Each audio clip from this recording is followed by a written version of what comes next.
মোহাম্মদ ইউনূস ক্ষমতায় আসার পর থেকে বাংলাদেশের সংখ্যালঘুদের উপর অত্যাচারের ঘটনা বাড়ছে। সবাই ভেবেছিল যে সরকার বদল হলে হয়তো পরিস্থিতির কিছুটা বদল ঘটবে, কিন্তু বাস্তবটা একেবারেই আলাদা। সেখানে হিন্দুদের উপর অত্যাচার হচ্ছে, মন্দির ঘর বাড়ি ভাঙচুর লুটপাট হচ্ছে, আর চিন্ময় কৃষ্ণপ্রভুর গ্রেপ্তারিত সবকিছুর ঊর্ধ্বে। এবার এই পরিস্থিতিতে মুখ খুললেন জামা মসজিদের শাহী ইমাম। তিনি সাফ বলেন, হিন্দুদের উপর অত্যাচার করতে শেখায় না ইসলাম। অবিলম্বে যাতে বাংলাদেশে হিন্দুদের উপর অত্যাচার বন্ধ হয় সেই নিয়ে চিঠি দিলেন তিনি সাফ বলেন, হতে পারে বাংলাদেশ মুসলিম অধ্যুষিত দেশ, তাহলে হিন্দুদের উপর সেখানে অত্যাচার হবে, সেটা মেনে নেওয়া যায় না। শেখ হাসিনার সরকারের পতনের পর থেকে বাংলাদেশে হিন্দুদের উপর নির্যাতনের ঘটনা বাড়ছে। আর এই নিয়ে এবার মন্তব্য করলেন দিল্লির জামা মসজিদের শাহী ইমাম সৈয়দ আহমেদ বুখারী। তিনি বাংলাদেশ সরকারকে চিঠি দিয়েছেন। তার কথায় আশা করি বাংলাদেশের বর্তমান প্রধান নোবেলজয়ী মোহাম্মদ ইউনূস সংখ্যালঘু হিন্দুদের উপরে হওয়া অবর্ণনীয় অত্যাচার রুখতে যথাযথ পদক্ষেপ করবেন, আন্তর্জাতিক মহলে নিজের সুনাম বজায় রাখবেন। তিনি আরও বলেন, মুসলিম অধ্যুষিত দেশ হলেও সেখানে সংখ্যালঘুদের উপর অত্যাচার করার নিদান কখনো দেয় না ইসলাম। হিন্দুদের উপর যেভাবে অত্যাচার বাড়ছে তাতে পরিস্থিতি আরও উদ্বেগের হচ্ছে। তাই অবিলম্বে অত্যাচার বন্ধ করা উচিত। বিষয়টি বাংলাদেশের অভ্যন্তরীণ ব্যাপার হলেও এমন ঘটনা মেনে নেওয়া যায় না। বাংলাদেশ যে ভারতের প্রতিবেশী দেশ সেই কথাও তিনি মনে করিয়ে দিয়েছেন।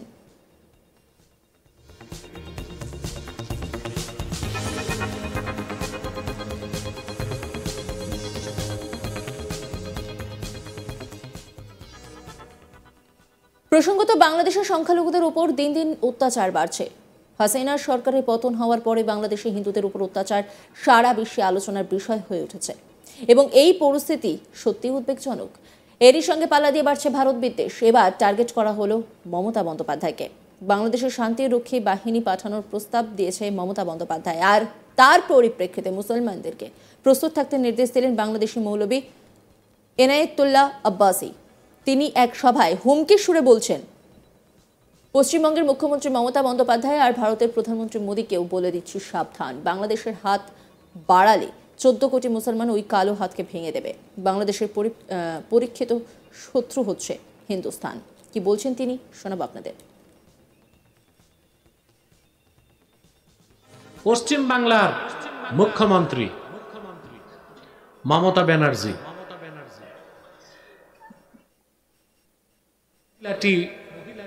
ভারতের প্রধানমন্ত্রী মোদীকেও বলে দিচ্ছি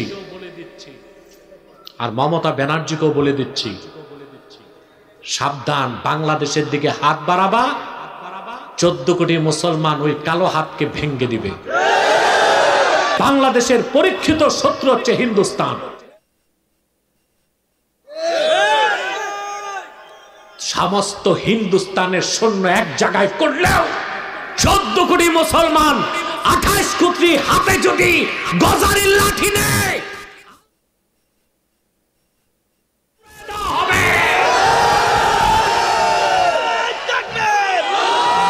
মোদীকে বলেছে বাংলাদেশে শান্তি রক্ষী বাহিনী পাঠাতে।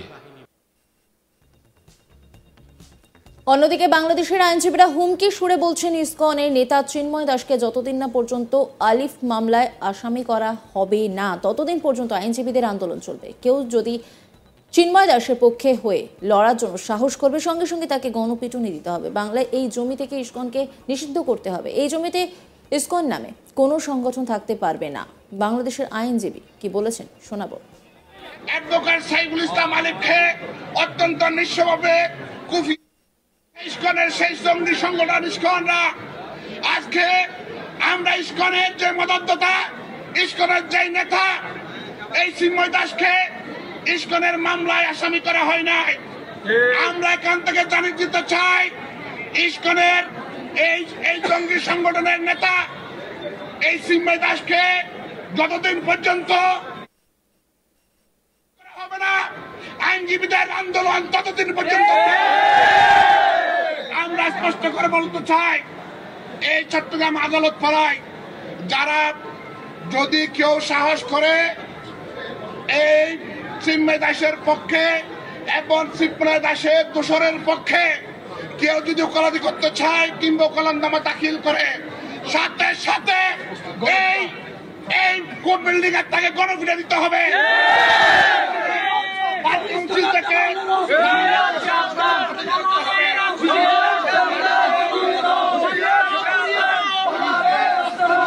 আজকে আইনজীবীদের রক্তহরণ হচ্ছে। আমার দাগ শুকায় নাই। কিছু সাতপঞ্চলী মহল এই স্বৈরাচারের বছর ইস্কনের সাথে আঘাত করতে চায়। আমরা স্পষ্ট ভাষায় বলে দিতে চাই, পুনর্বার যদি সেটা কোন প্রচেষ্টা চালানো হয়, এই কোর্ট বিলকে তাদেরকে জোটাফিটা করা হবে। প্রিয় বন্ধুগণ, এবং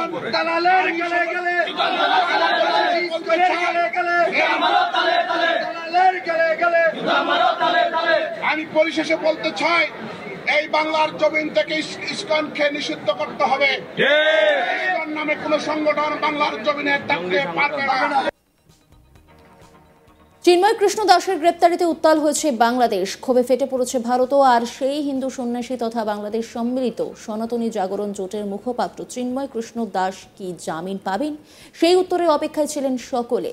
কিন্তু মঙ্গলবারও জামিন পেলেন না তিনি।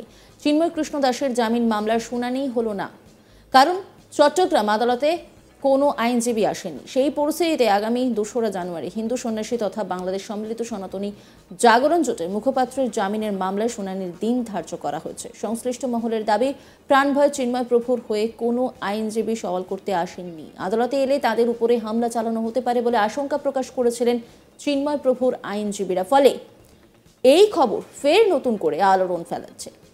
সমাজকর্মীদের অভিযোগ, এটা ইউনূস সরকারের পরিকল্পিত ষড়যন্ত্র, যা একেবারেই মানবাধিকারের পরিপন্থী। আবার কেউ কেউ বলছেন, হিন্দু নির্যাতনের বিরুদ্ধে গড়ে ওঠা আন্দোলন দমনে ইস্কনকে আরও চাপে ফেলতে মরিয়া সরকার পক্ষ।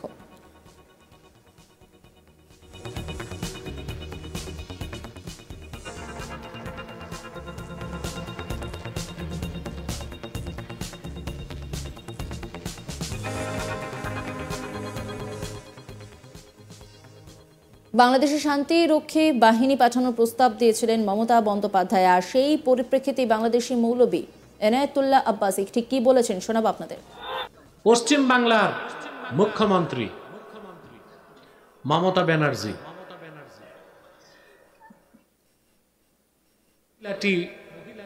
ভারতের প্রধানমন্ত্রী মোদীকেও বলে দিচ্ছি,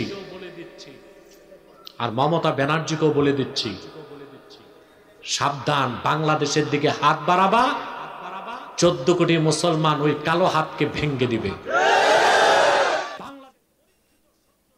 নজর রাখুন আজ তাক বাংলার ইউটিউব স্ট্রিমিং এ।